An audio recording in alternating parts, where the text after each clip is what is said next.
कि साक्षी भाव में हर दम रहना रहना, साक्षी भाव में हर दम रहना रहना, सतगुरु का यही कहना कहना, सतगुरु का यही कहना कहना, कि साक्षी भाव में हर दम रहना रहना, साक्षी भाव में हर दम रहना रहना, मीठा मीठा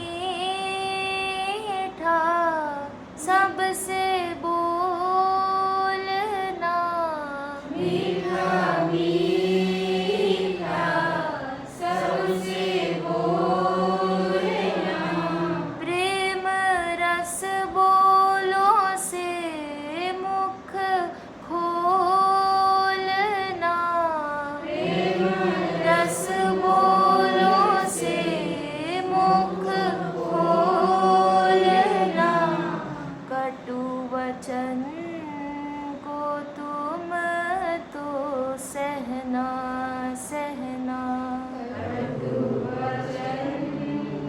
तुम तो सहना सहना, किसी पर क्रोध ना तुम करना करना, किसी पर क्रोध ना तुम करना करना, सतगुरु का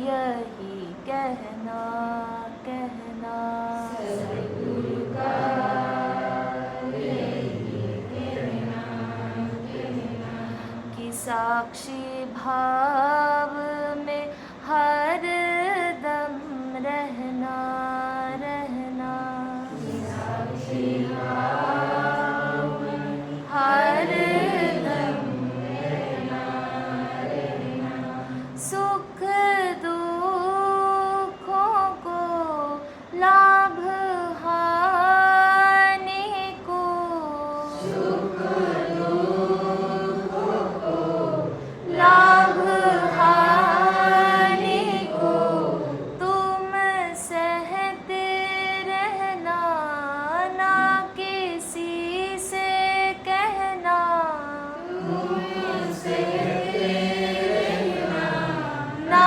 किसी से कहना, निंदा स्तुति में तुम सम रहना रहना, निंदा स्तुति में तुम सम रहना रहना, निज समान सबको तुम देखना, निज समान सबको तुम देखना, सतगुरु का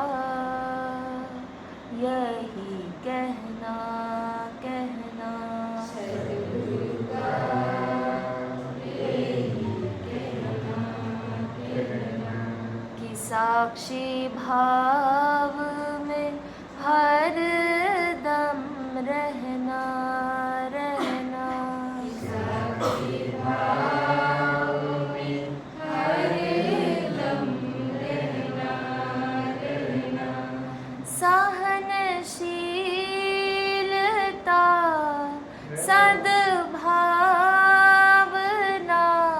सहनशीलता सद्भावना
साक्षी भाव में हर दम रहना रहना, साक्षी भाव में हर दम रहना रहना।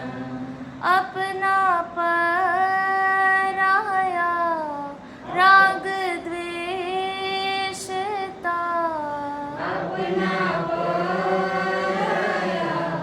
राग द्वेषता मन में आए ना, मेरी प्रार्थना मन में आए ना, मेरी प्रार्थना। दोनों करके बोलना, लंबाई तक करके क्यों बोलते हो? फिर से करो।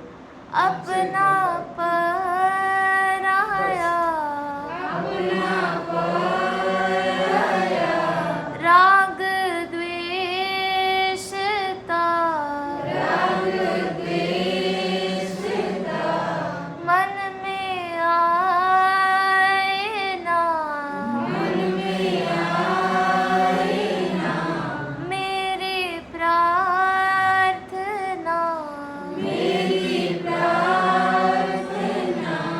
नाम जाति मेरे मन में भाए ना, नाम जाति मेरे मन में भाए ना।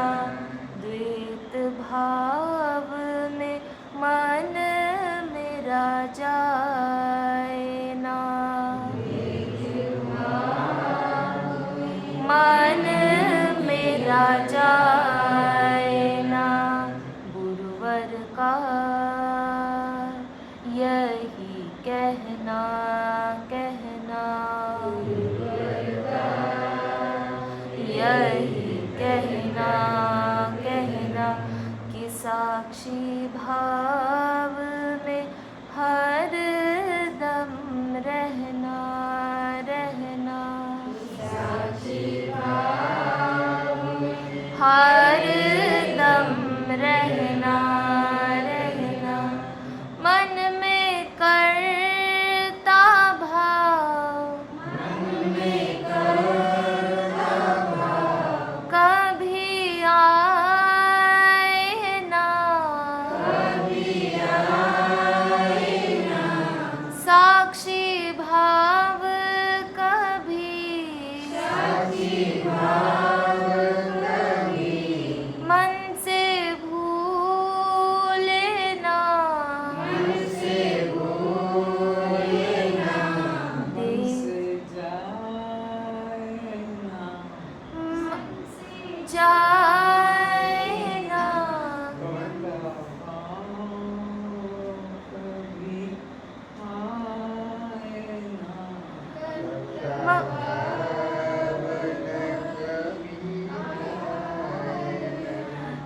मन में करता भाव, मन में करता भाव कभी आए ना, कभी आए ना, साक्षी भाव कभी साक्षी भाव कभी मन से जाए ना, मन से जाए ना, देह में फंस के 84 जाए ना, फंस के 84 जाए ना। जीव भाव में सो हम भूलना, सो हम भूलना। निरंजन का यही कहना कहना,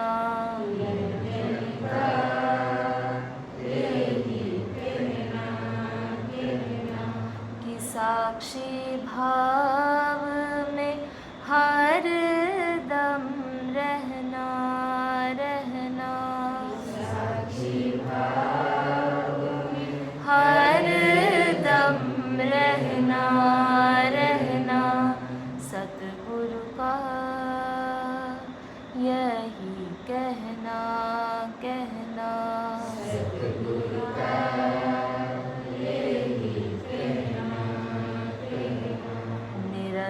निरंजन का यही कहना कहना। निरंजन का यही कहना कहना। गुरुवर का यही कहना कहना। गुरुवर का यही कहना कहना। बोलो सद्गुरु भगवान की जय।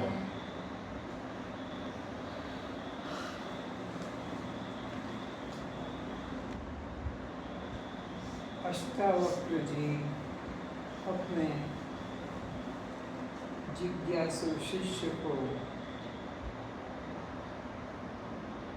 स्वरूप का बोध कराते हुए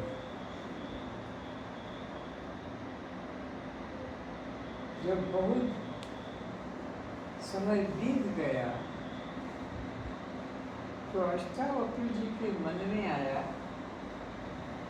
कि इतने समय से इतने युक्तियों के द्वारा, इतने दृष्टांतों के द्वारा, इतने वेद उपनिषदों के प्रमाण के द्वारा मैं इसके आगे कह रहा हूँ, यह उसको कितना धारण करा है, इसकी जरा परीक्षा तो करके देखो कि यह खाली गर्दन हिलाता है और मेरे अमृत वचन हवा में चले जाते हैं, ऐसा तो नहीं हो रहा है।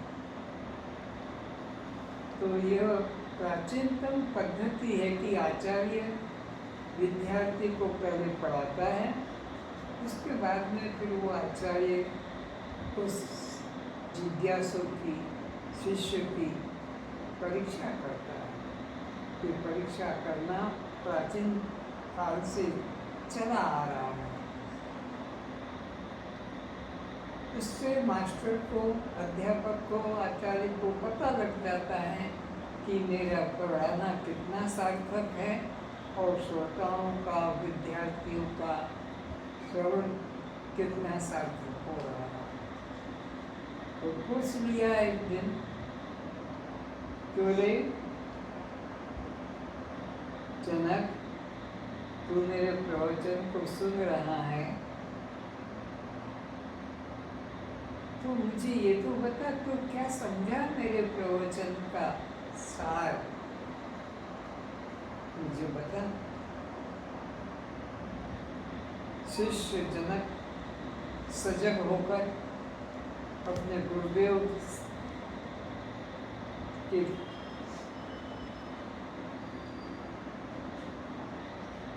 प्रश्न का समाधान देते हुए कहते हैं, और तो मैं कुछ ज़्यादा नहीं समझा, इतनी मेरी बुद्धि प्रवीण चतुर नहीं है कि जो आपने बताया, जितना आपने बताया, जैसा बताया, उतना वैसा युक्तियों से मैं समझा। लेकिन एक बात पकड़ में इतनी मोटी मोटी आई है कि अनादिकाल से जितने भी शरीर का परिवर्तन हुआ, जितनी योनियों का परिवर्तन हुआ, अनादिकाल से, अनंत युगों से जितना भी मैंने परिवर्तन देखा, उसमें से मैं कुछ भी नहीं हूँ, एक भी नहीं हूँ। बस इतना जाना कि जो मेरे सामने से निकलता गया, गुजरता गया, वह दृश्य मैं कुछ भी नहीं, मैं कोई भी नहीं। अष्टावक्र जी ने जनक के पीठ पे प्रसन्नता का आशीर्वाद दिया कि तुमने अपना जीवन धन्य किया, तुमने अपने माता पिता को भी धन्य किया। जो अपने आत्मस्वरूप का दान लेता है वो अपने पिता माता को, संबंधी को, जो जो भी उसके रिश्तेदार हैं, सब धन्य हो जाते हैं। ये आत्म तत्व ऐसी वस्तु है। तो तूने अपने पिता माता को भी धन्य किया, अपने को भी धन्य किया और मुझे भी धन्य किया, मेरा बोलना भी सार्थक हुआ। तो जिज्ञासु का श्रद्धा से श्रवण करना और फिर उसका फिर मनन करना। श्रवण किया और मनन नहीं किया तो बेकार है। तो मनन करने से सुना हुआ परिपक्व हो जाता है, संशय रहित स्वरूप बोध हो जाता है। तो आगे क्या कहते हैं? हे जनक, इस जगत में जिसको भी तू देखता है वहाँ एक तू ही भासता है। जहाँ जहाँ तेरी दृष्टि पड़ती है, जिस जिस पदार्थ पर, जिस जिस व्यक्ति पर, वहाँ तेरे अलावा कोई दूसरा प्रतीत नहीं होता। जैसे एक कपड़े के बड़े पर्दे पर कोई चित्रकार नदी बना दे, नौका बना दे, नाविक बना दे, एक पर्दे पर एक चित्रकार यात्री बना दे, पहाड़ बना दे उसी पर्दे पर, वृक्ष बना दे उसी पर्दे पर, पक्षी बना दे, मयूर बना दे, तोता बना दे, चीन कौवा बना दे, उसी पर्दे पर बाघ भालू बना दे, हरिण बना दे, उसी पर्दे पर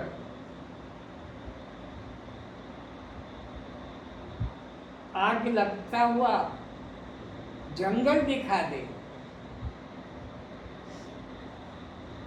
उसी पर्दे पर शादी में जा रहे बारातियों को दिखा दे, अथवा मृतक पुरुष को शमशान ले जाते हुए दिखा दे। ये विभिन्न प्रकार के वो चित्रकार उस एक पर्दे पर दिखा देता है, लेकिन इन समस्त दृश्यों का जो मूल है वो पर्दा एक है, और पर्दे के अलावा जो भासमान हो रहा है वो कुछ भी सत्य नहीं है। तो इसी प्रकार एक आत्मा ही बस सत्य है, और जो कुछ भासमान हो रहा है नाम रूप जगत, ये सब कल्पना मात्र है, ऐसा तो समझ।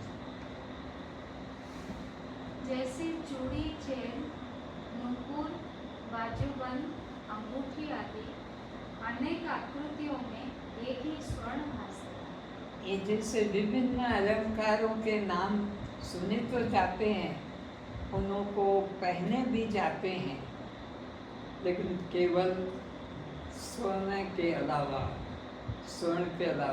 कुछ अन्य नहीं। कपड़े अलग अलग नाम से पहचाने जाते हैं, पहने जाते हैं, लेकिन एक सूत्र के अलावा कुछ अन्य नहीं है। इसी प्रकार व्यवहार भेद में हो रहा है, लेन देन भेद में हो रहा है, लेकिन सबका मूल आधार एक वस्तु आत्मा है और वह तू है, ऐसा निश्चय जान। जैसे तरंग, फैन, बुदबुद, बर्फ, भाप सब आकृति मात्र जल की है। जो नाम अलग अलग दिए जा रहे हैं कि ये तो भाप है और यह ऑक्सीजन है, ऑक्सीजन भी बनता है जल से नहीं? साइंस के लोग जानते हैं। हाइड्रोजन, भाप, बर्फ, पानी, जूस, बुदबुदा, जो नाम अलग अलग बताए जाते हैं, लेकिन है तो एक जल से भिन्न कुछ अन्य नहीं। इसी प्रकार यह जल में रहने वाले जीव, आकाश में उड़ने वाले जीव, जमीन में रहने वाले जीव, जमीन से पैदा होने वाले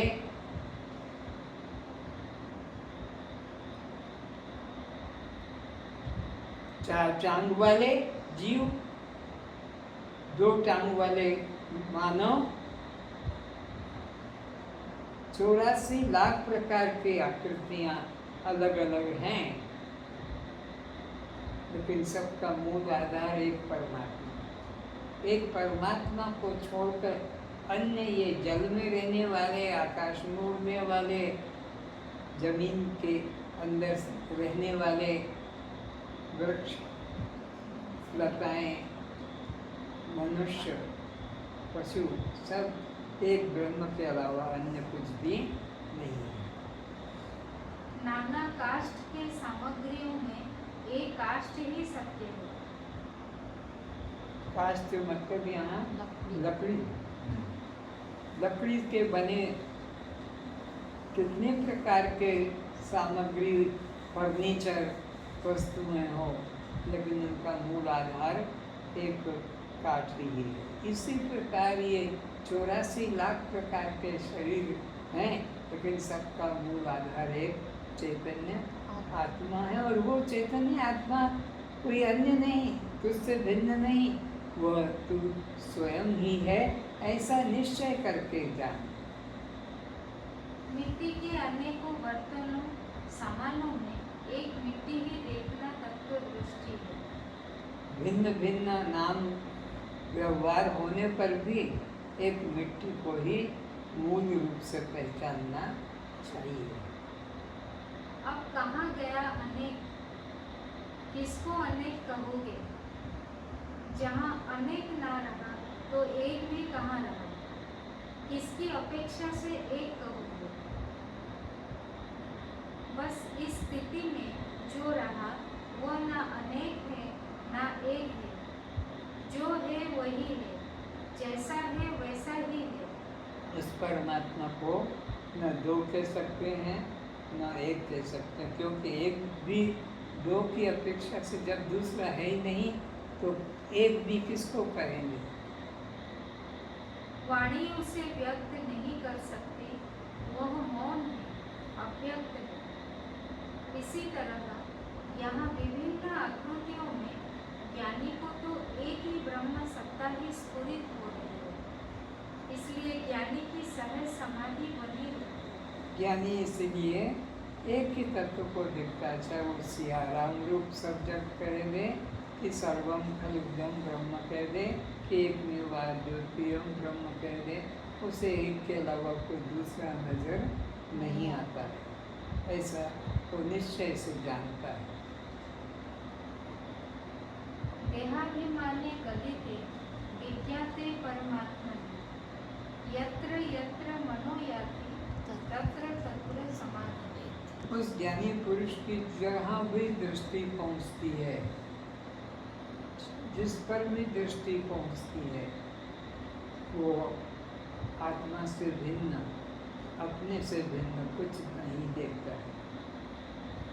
देह से भिन्न मैं आत्मा हूँ, इस बोध से उस जीव का देह भाव मिट जाता है। फिर से देह से भिन्न मैं आत्मा हूँ, इस बोध से जिसको ऐसा सद्गुरु की कृपा से ज्ञान हो गया, कौन सा, कि इस देह से मैं पृथक चैतन्य आत्मा हूँ, उस जीव का देह भाव मिट जाता है और वो कल्याण को प्राप्त हो जाता है। देहाध्यास छूट जाता है, आत्महत्या के पाप से बच जाता है और ब्रह्म हत्या के पाप से भी बचकर और जीवन मुक्ति को पाता है।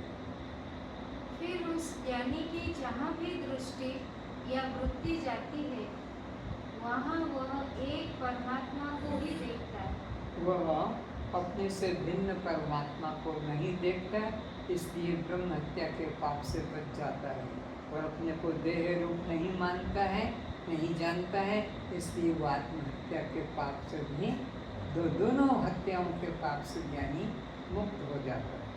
यही उसकी सहज समाधि या आत्मदर्शन। यह आत्मदर्शन सहज समाधि पर अज्ञानी तो दो हत्याओं को लेकर जी रहा है, अपने को देह मानकर आत्महत्या करता रहता है और परमात्मा को किसी चित्र मूर्ति में या कहीं अन्यत्र मानकर ब्रह्म हत्या के पाप को भी ग्रहण करता है। और इस कारण से वो अज्ञानी कभी भी जन्म मरण के चक्र से मुक्त नहीं हो पाता जब तक कि कोई उसको सद्गुरु अद्वैत आत्मा का तत्वमसी रूप में उपदेश न करे। तत्वमसी उपदेश श्रवण करके और जब वो अपने में अहम ब्रह्मास्मि में ब्रह्मो ऐसा अनुभव करता है तभी वो अज्ञानी जन्म मरण के चक्र से मुक्त होता है। नेत्र सब कुछ देखता है, देखना ही उसका स्वभाव है, परंतु नेत्र स्वयं अपनी पुतली को कभी नहीं देख सकता। इसी प्रकार पांचों इंद्रियां, चाहे वो नेत्र हो, श्रोत्र हो, त्वचा हो, चक्षु हो, जीवा हो, घ्राण, यह अन्य विषय को तो देखते हैं, जानते हैं, पर ये स्वयं अपने को उसी तरह से न आँख जानती है, देखती है, न कान सुनता है, न जिह्वा स्वाद लेती है, न नासिका गंध लेती है। क्यों? यह अन्य को तो स्वीकार करते हैं पर उसी तरह अपने को नहीं अनुभव करते। नेत्र स्वयं अपनी पुतली को कभी नहीं देख सकता, क्योंकि देखने के लिए देखने वाले से दूरी चाहिए। दो होंगे तब क्रिया संभव होती है। देखने वाला भी हो और दिखाई पड़ने वाला हो तब जाकर देखने की बात संभव होती है। लेकिन आँख देखती है तो उसी तरह वो अपने को नहीं देख सकती। इसी प्रकार परमात्मा ज्ञान स्वरूप होने के कारण वह अन्य दृश्य पदार्थों की तरह कभी ज्ञान द्वारा नहीं जाना जा सकेगा।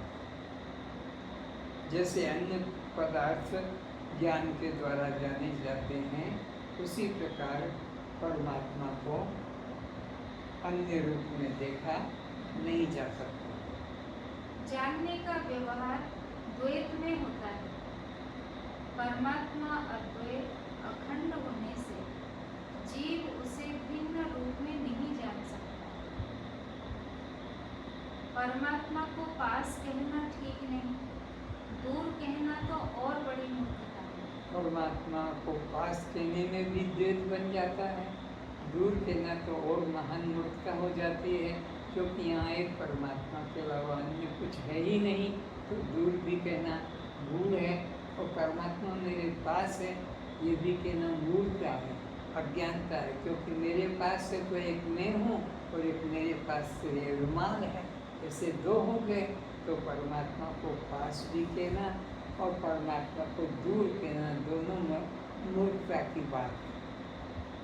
जब यहाँ एक परमात्मा ही है तब उसके अलावा कोई नहीं, तो ना पास कहो ना दूर कहो, तुम ही हो। तुम ही वह हो।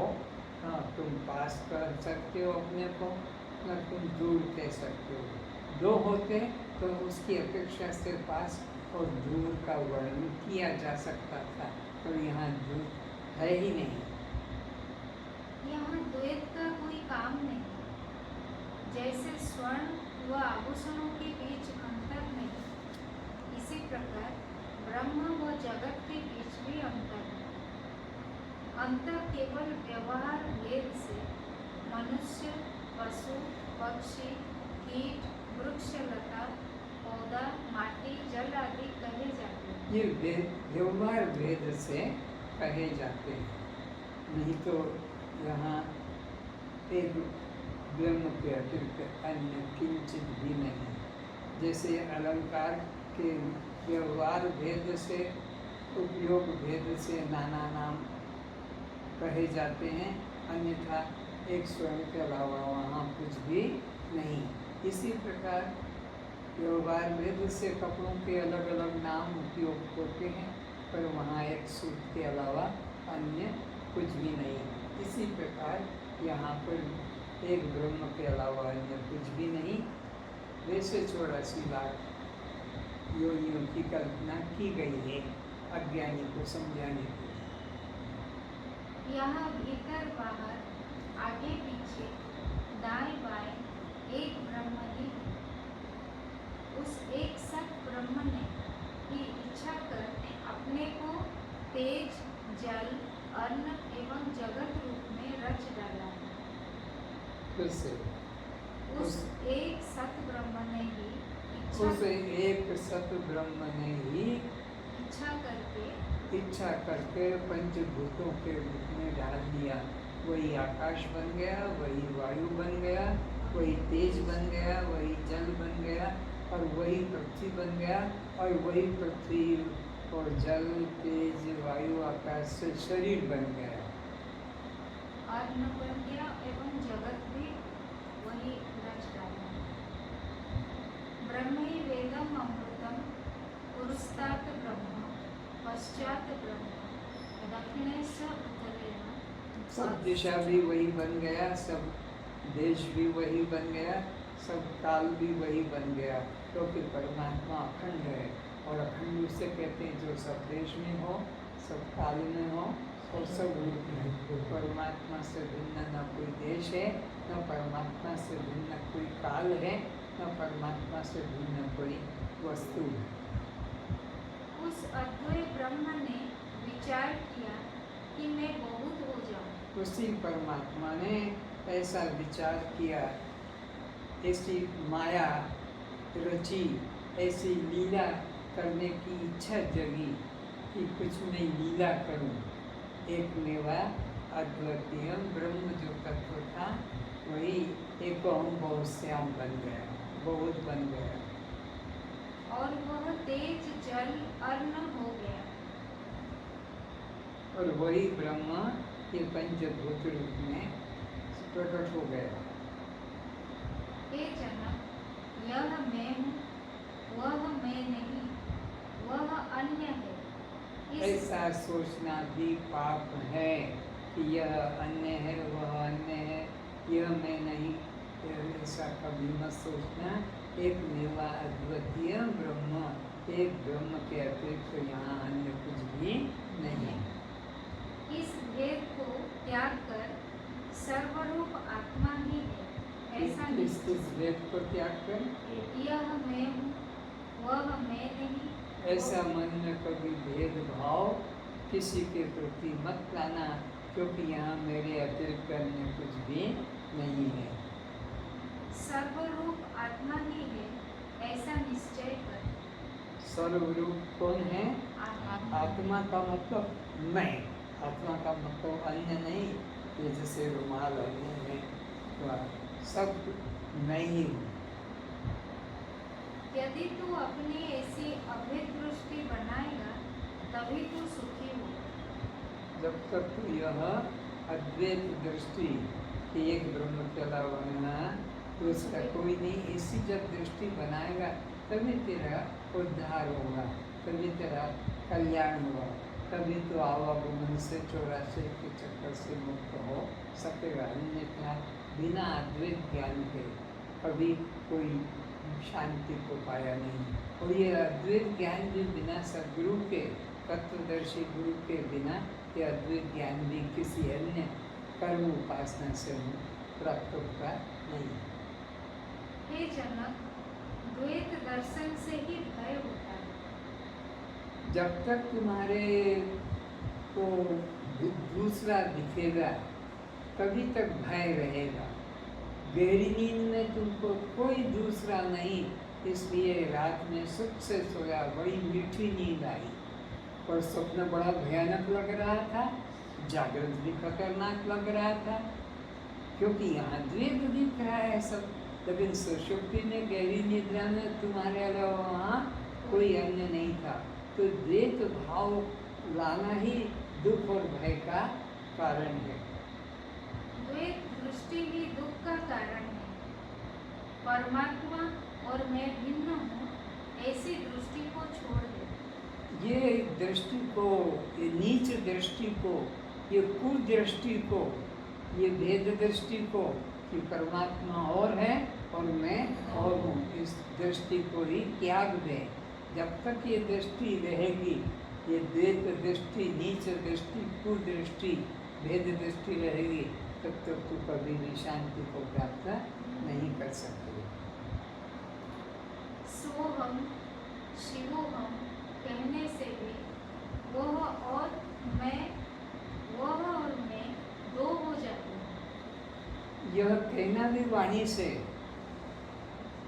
द्वैत हो जाता है। शिवोहम, वो शिव है और मैं हम हूँ, ऐसा शिवोहम ये भी कहने में द्वैत होता है। सोहम कहने में भी द्वैत हो जाता है। ये अनिर्वचनीय विषय है, यह मौन का विषय है, इसमें वाणी का गुंजाइश नहीं। फिर से सोहम शिवोहम कहने से भी वह और मैं दो हो जाते हैं। शिव और मैं दो हो जाते हैं। जिसे यह अद्वैत तत्व का ज्ञान नहीं, वही ऐसा जोर जोर से टकरा कर सांड की तरह शिवोहम सोहम कहे। तो जिसको पूर्ण बोध नहीं हुआ, वो अज्ञानी ही ऐसा चिल्ला चिल्ला कर शिवोहम सोहम, हरि ओम, हर इस तरह के नारे लगाता है अज्ञानी व्यक्ति। लेकिन जो ज्ञानी तत्व ज्ञानी है, वे मौन रहते हैं। ज्ञानी की दृष्टि में कोई दूसरा पूछने वाला ही नहीं। किसको सुना है? कोई सुनने वाला भी नहीं और कोई पूछने वाला भी नहीं ज्ञानी की दृष्टि में। इसलिए वो उसको अज्ञानी की तरह उच्चारण करना नहीं पड़ता है। ज्ञानी की दृष्टि में कोई दूसरा पूछने वाला ही नहीं कि तुम कौन हो, तो फिर किसे उत्तर दे कि सोहम शिवोहम अहम ब्रह्मास्मि। ज्ञानी कभी नहीं कहेगा आओ मेरे पास कुछ देर बैठो, मैं उपदेश करूँगा, मैं प्रवचन करूँगा। ज्ञानी बुलाकर बिठाकर प्रवचन नहीं, ज्ञानी से पूछते हैं तो फिर वो उत्तर देने का चेष्टा करता है। ज्ञान हो जाने पर मैं कहने को बचता ही नहीं। ज्ञान होने का मतलब दृष्टा साक्षी आत्मा हम मुंह से रटकर बोल देना नहीं। क्या नदी सागर में जाकर यह उद्घोष करेगी कि गंगा हो यमुना हम? नहीं। गंगा हूँ, यमुना हूँ, सरस्वती हूँ, कावेरी हूँ, हूँ, महानदी हूँ, ये उच्चारण कब तक रहेगा? जब तक नदी सागर से दूर है, यात्रा पे है, सागर की तरफ जा रही है। लेकिन जब नदी सागर में मिल गई, तब फिर वो नहीं कह सकेगी कि मैं इतनी दूर लंबी यात्रा करके 2000 किलोमीटर से, फिर 5000 किलोमीटर से, फिर 500 किलोमीटर से बहते बहते अब आकर मिली हूँ और अब सागर में आकर मैं एक हो गई हूँ, ऐसा भाव नदी नहीं कर सकती है। सागर में मिल के, सागर में मिलने के पहले तो वो ये बताएगी कि मैं उत्तर प्रदेश से, कि उड़ीसा से, कि कहाँ से चल रही हूँ, वो अनुभव करेगी। जब मिल जाएंगी तब मैं सागर में मिल गई ऐसा भाव नहीं कहेगी। जब नदी नहीं रही है जो कहे कि मैं सागर में मिल गई, अब एक हो गए। यदि नदी सागर में मिल गई तो वह सागर में जाकर कहने को बचेगी ही कहाँ? तो नदी नहीं बचेगी, वो सागर ही रहेगा। इसलिए सब एक आत्मा ही है, ऐसा निश्चय करके तू संकल्प रहित हो सुखी हो जा। फिर से इसलिए सब एक आत्मा ही है। सब एक आत्मा आत्मा ही है। यहाँ कोई अलग से जीव नहीं है कि बद्ध भी नहीं है। ऐसा निश्चय करके तू संकल्प रहित हो सुखी हो जा। हे जनक, देख विचार कर रात्रि निद्रा काल में स्वप्न नगर दिखाई देता है। नदी, पर्वत, सूर्य, पशु पक्षी, ट्रेन, मोटर, हवाई जहाज से लोग सफर करते दिखाई पड़ते हैं। भोजन, मिष्टान ग्रहण करते हुए दिखाई पड़ते हैं। किसी की वस्तु चोरी करते हुए, पर स्त्री या पर पुरुष के साथ प्रेम करते हुए पकड़ा जाते हैं। तब लोगों के व पुलिस के जूते खाते हुए, डंडे मार खाकर हाथ पैर टूट जाते हैं, सर फूट जाते हुए भी दिखाई पड़ते हैं। इस प्रकार नाना भेद सृष्टि दिखाई पड़ती है। किसी को फांसी की सजा, किसी को 12 साल की सजा दिखाई पड़ती है सपने का भी। लेकिन नींद टूट गई तो फिर कौन कौन सा सजा, 10 महीने की भोग ली थी, 12 महीने की सजा थी, तो कितना बाकी रह गया? 2। अब उसको भोगने के लिए क्या फिर सोना पड़ेगा? वो 10 भोगा वो भी झूठा, 2 बजा वो भी झूठा। विचार करें कि इस स्वप्न नगर का रचयिता ब्रह्मा, पालन करता विष्णु एवं नींद खुल जाने पर स्वप्न संसार का नाश करने वाला वो मैं ही हूँ। मेरे अलावा ना कोई ब्रह्मा है, ना विष्णु है, ना संहार करने वाला शंकर है, क्योंकि सपना नगर का रचयिता मैं खुद हूँ। उपनिषद कहता है, वह स्वप्न दृष्टा तू ही सब कुछ बना था। तेरे उपनिषद कहता है कि स्वप्न को देखने वाला, रचने वाला तू ही है। तेरे सिवा वहाँ किंचित भी अन्य नहीं था। उमा कहूँ मैं अनुभव अपना, सत हरि भजन जगत सब सपना। मय्येव सकलं जातम, मयि सर्वं प्रतिष्ठितम्। मुझसे ही सब उत्पन्न होता है, मुझसे ही सब स्थित रहता है और मुझ में ही सब लीन होता है। मेरे अलावा कुछ भी अन्य नहीं है, ऐसा निश्चय से जानो। सारा दृश्य अदृश्य प्रपंच, चाहे वह जागृत का स्थूल संसार हो या स्वप्न काल का सूक्ष्म संसार हो, संपूर्ण जगत मुझसे ही उत्पन्न होता है, मुझसे ही उसका पालन होता है और मुझ में ही उसका लय होता है। अर्थात सबका आदि, मध्य और अंत जिसमें होता है, वह अद्वैत ब्रह्म में सो हम वह अद्वैत ब्रह्म मैं स्वयं हूँ। कौन? जिससे सृष्टि का उत्पत्ति होती है, पालन होता है और संहार होता है, वह मैं ही ब्रह्म हूँ। तैत्तिरीय उपनिषद में भी यही बात स्पष्ट कर रहे हैं। ये प्रत्यक्ष दिखाई देने वाले प्राणी जिससे उत्पन्न होते हैं, जिससे शक्ति पाकर अपना कार्य करते हैं तथा प्रारब्ध पूर्ण होने पर जिसमें पुनः लय हो जाते हैं। उपनिषद का दृष्टांत प्रमाण देकर बताया कि जिससे ये सब दिखाई पड़ने वाले कार्य करते हुए जीव दिखते हैं और जिससे ये जीव जीवित हैं और जिससे ये जीव लीन हो जाते हैं, वो ब्रह्म, वो आत्मा में स्वयं फिर से।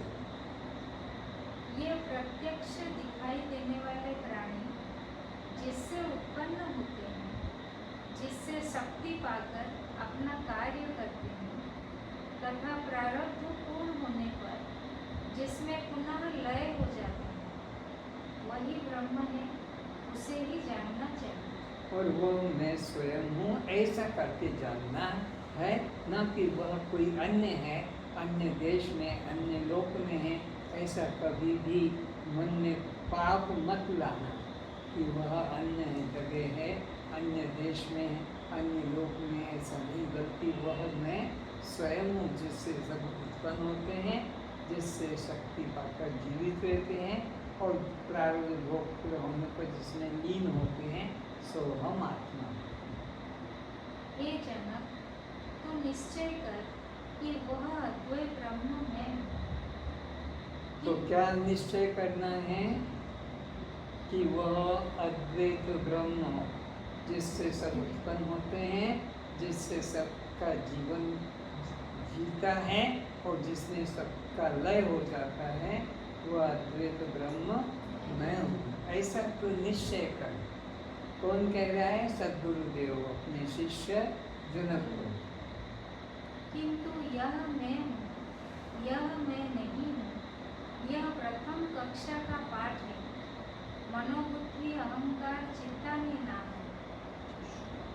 अंतिम कक्षा के विद्यार्थी का पाठ होगा अहमै वेदम सर्वम, आत्मै वेदम सर्वम। दोनों अवस्थाओं का वर्णन यहाँ पर कर दिया है कि प्रारंभ में ये मिथ्या नाम रूप जगत से मन हटाकर और किसमें स्थित करना है वो बता दिया। और ये प्रारंभिक अवस्था है, बच्चे का पाठ है। लेकिन जब यह पूर्ण विद्या को पा जाता है तब अपने अद्वैत ब्रह्म में ही स्थित होना है। तब ये मैं नहीं, ये मैं हूँ, ये मैं नहीं, ये बच्चे वाला ये पाठ भूल जाना चाहिए फिर से। यह मैं हूँ, यह मैं नहीं हूँ, ये बच्चों वाला पाठ है, शुरू का है। यह प्रथम कक्षा का पाठ है। मनोबुद्धि अहंकार चिंता ही नाम है। किंतु अंतिम कक्षा के विद्यार्थी का पाठ होगा अहमै वेदम सर्वम, आत्मै वेदम सर्वम। नेह नानास्ति किंचन, मेरे अतिरिक्त किंचित भी अन्य नहीं। ये अंतिम अवस्था का पाठ है। पहली अवस्था में ये मैं नहीं, ये हूँ, ये मैं नहीं, ये मैं हूँ। लेकिन अंत में क्या? एक आत्मा के अलावा अन्य किंचित भी नहीं। सर्वम खल्विदम ब्रह्म, सब एक ब्रह्म ही है। जो कुछ हूँ मैं ही हूँ, यह पूर्णता का बोध है। और यह दृश्य अनात्मा जड़ शव पर प्रकाश यह मैं नहीं। इस तरह का चिंतन कर हम अपनी ही अपूर्णता का परिचय दे रहे हैं। ये दोनों बात बता रहे हैं। पूर्णता का बोध किसमें है कि मेरे अतिरिक्त अन्य कुछ भी नहीं है। ये पूर्णता का बोध है। और ये मैं नहीं हूँ, ये मैं हूँ, यह अपनी अपूर्णता का हम परिचय ऐसा कहकर अपनी अपूर्णता जनाते हैं। जैसे यह तत्वज्ञानी का निश्चय नहीं है। तत्वज्ञानी का निश्चय कि मेरे अलावा और कुछ भी नहीं, ये तत्वज्ञानी का निश्चय है। एक देशीय परिच्छिन्नता अज्ञानता का ही प्रमाण है। कोई एक देश परिच्छिन्नता का अगर बता रहा है, वर्णन कर रहा है, तो वह अज्ञानता का ही लक्षण है। मैं असीम हूँ, मेरे में भेद की रेखाएं नहीं है। यह सब कुछ मेरा ही स्वरूप है, यहाँ फिर भेद कहाँ? सर्वम खल्विदम ब्रह्म, यह सब ब्रह्म है, यह सब आत्मा का ही विस्तार है।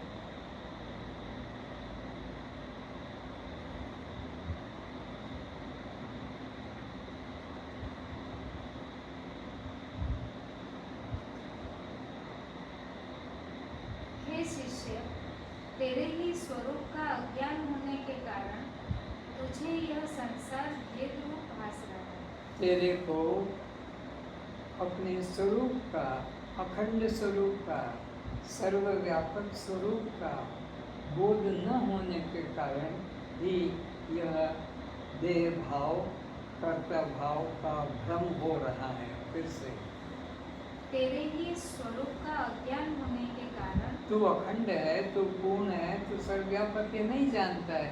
इसलिए यह मैं नहीं हूँ, यह हूँ, ऐसा भ्रम हो रहा है। तुझे यह संसार भेद रूप भास रहा है। तेरे अतिरिक्त यहाँ कोई दूसरा ना संसारी है। लेकिन ये बात पक्का करके जान ले कि तेरे अलावा कोई यहाँ अन्य किंचित भी संसार नहीं है। तेरे अतिरिक्त यहाँ कोई दूसरा ना संसारी है ना असंसारी है। हे जनक, जीव को जब तक अपने ब्रह्मात्म स्वरूप का बोध नहीं होता है तभी तक वो अपने को कर्मों का कर्ता जीव मानता है। जब तक अपने अकर्ता निष्क्रिय ब्रह्म रूप का बोध नहीं होता है तभी तक वो अपने को कर्ता मानता है और तभी तक अपने को जीव मानता है और तभी तक वो 84 के चक्कर में पड़ा रहता है। जब वो अपने पूर्णता का बोध कर लेता है तो फिर ना जीव मानेगा न उसे 84 का चक्कर भोगना पड़ेगा। अपने से भिन्न किसी ईश्वर को अपने कर्मों का दृष्टा एवं फलदाता मानता है। अज्ञानी व्यक्ति अपने को कर्ता मानता है और अपने से भिन्न कोई कर्म का फल देने वाला ईश्वर अलग है, ये ऐसा अज्ञानी मानता है। अपने को कर्म का कर्ता मानता है और अपने से भिन्न ईश्वर को अन्य दूरस्थ मानता है। कौन मानता है? अज्ञानी मानता है। ज्ञानी तो अपने अतिरिक्त कुछ अन्य नहीं मानता है।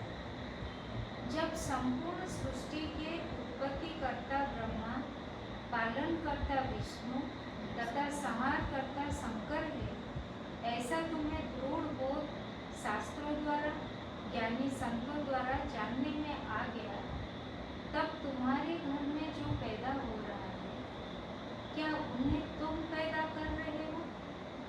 उनका जो पालन हो रहा है क्या वह तुम्हारे द्वारा हो रहा है? तथा जो भी मृत्यु हो रही है क्या वह तुम्हारे द्वारा हो रही है? क्या ब्रह्मा, विष्णु, शंकर अपनी नौकरी से रिटायर्ड हो गए या उनकी कार्य क्षमता कमजोर पड़ गई? बुढ़ापे के संकट अपने बुढ़ापे के कारण जो तुम उनकी कमी को पूरा करने की चिंता रात दिन करते रहे हो, यदि तुम गृहस्थी का पालन नहीं करते तो फिर चिंता से मुक्त रहो, ना तुम करता हो ना तुम। फिर से ब्रह्मा विष्णु शंकर की बात को फिर से हम लोगों ने पुराणों से सुना है कि सृष्टि जो है ब्रह्मा ने बनाई है, विष्णु ने पालन करने वाला है और शंकर भगवान उसका संहार करने वाले, इन तीनों पे आगे।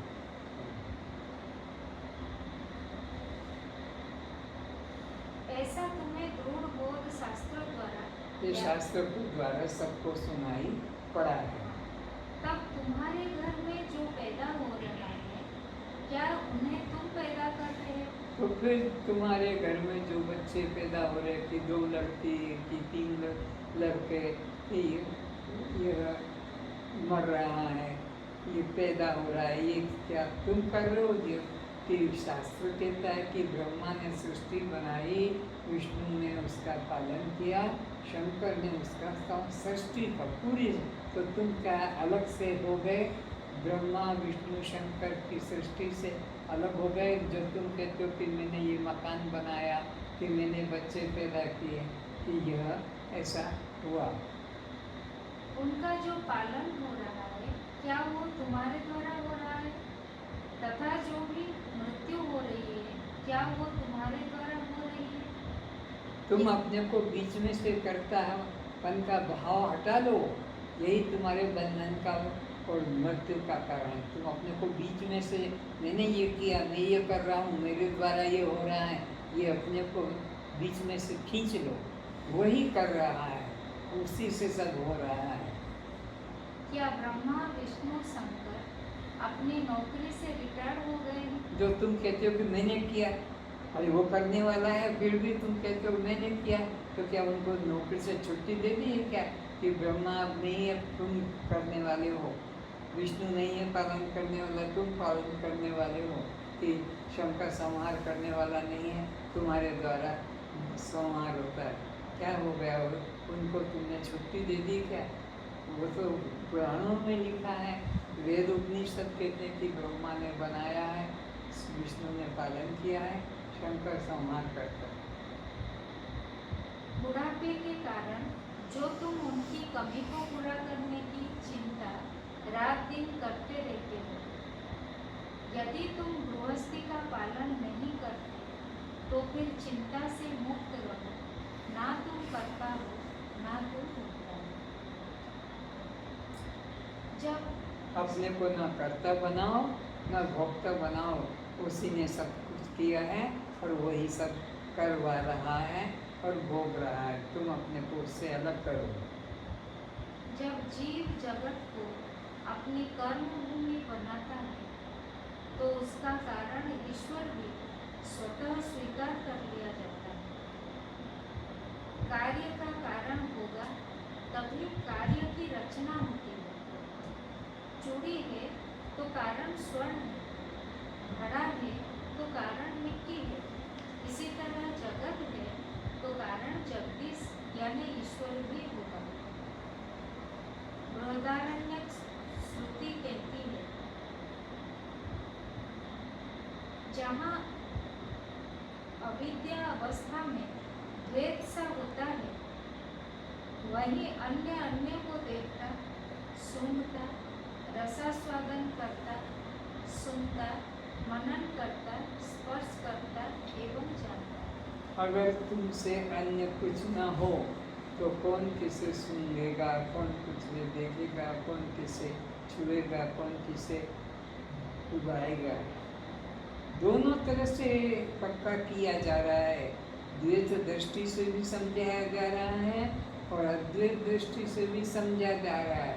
बच्चे की दृष्टि से भी समझाया जा रहा है और ज्ञानी की दृष्टि से भी समझा रहा है। बच्चे की दृष्टि में ये मैं नहीं ये हूँ, ये मैं नहीं ये हूँ, ये बच्चे की दृष्टि है।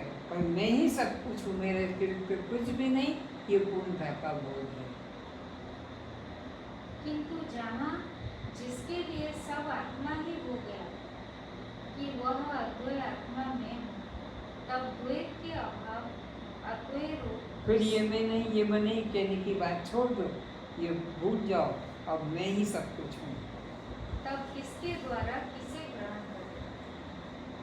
एक ही सत्य है, क्योंकि एक व एक मिलकर दो कहलाते हैं।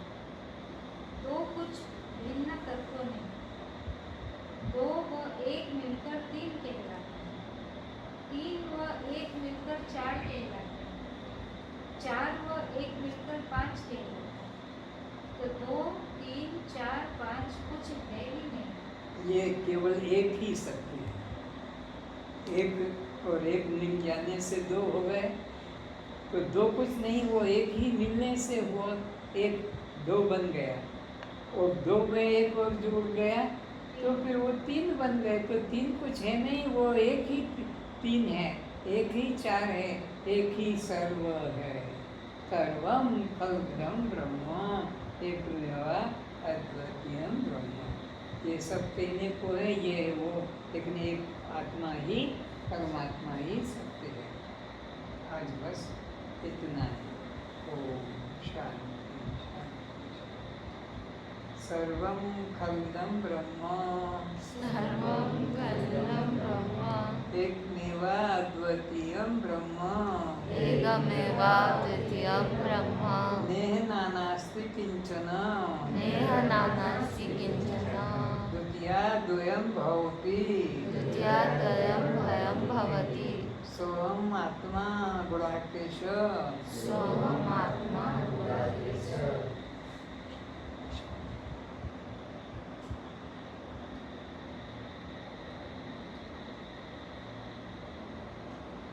प्रसाद में